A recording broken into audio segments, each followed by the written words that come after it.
سلام. با اجازه شما امروز فقط درباره کار وکیلان مردمی تاجیکستان صحبت می‌کنیم که هفته گذشته به تعطیل تابستان رفتند. هنگام جلسه پیش از رخصتی محمد طاهر زاکرزاده رئیس مجلس نمایندگان گفت در زمان پاندمی کرونا ویروس وکیلان در کنار مردم بودند و کار زیادی را به سامان رساندند. تعداد بر این عقیده هستند که وکیلان در خدمت مردمند. این دپوتات ایستادگی ارکان همی عبودی شده سیاقی دپوتات ها نمیشه عبودی نمیشه همه شبه خرم. یک گزارش رادیو آزادی درباره کار 4 ماهه پارلمان بحث زیادی را در میان کاربران وبسایت رادیو آزادی برانگیخت. بعضی‌ها گفتند برعکس بیانیه‌های رئیس مجلس نمایندگان وکیلان کاری نمایان نکردند و در روزهای سخت پاندمی در کنار مردم نبودند. کاربری که خود را میرزا اکرمبای معرفی کرده است در وبسایت ما چنین می‌نویسد: چگونه بوی دروغ به شما آمد؟ وکیلان در کجا در پهلوی مردم بودند؟ مگر به یگان کس یاردم دادند؟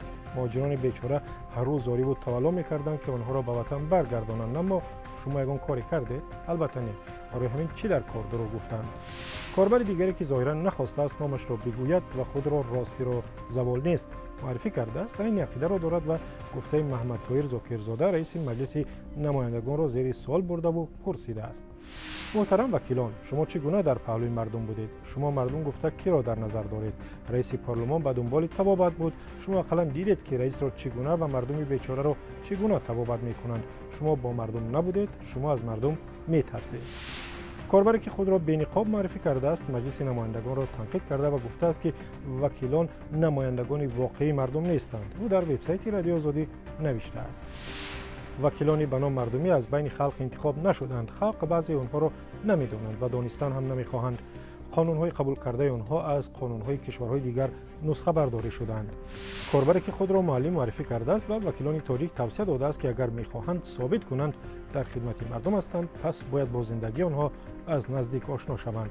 او می‌نویسد: دپوتات‌های محترم، اگر خواهید با مردم باشید، روزهای استراحت و هنگام رخصتی در کوچه‌ها، در بازارها و باغ‌های زیبای شهرمان گشت و گذار نمایید، با مردم صحبت کنید، نقلیات شهر را استفاده برید، بعد بگویید که ما در بین مردم بودیم.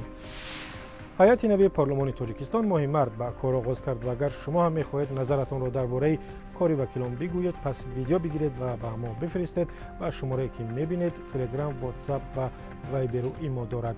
وبسایتی که می‌بینید هم منبر بحث است و هم جای خواندن خبر و دیدن ویدیوهای نو. برنامه ما اینجا به پایان رسید. خود و عزیزانتون را احتیاط کنید. من طاهر سفر هستم و اینجا رادیو آزادی است.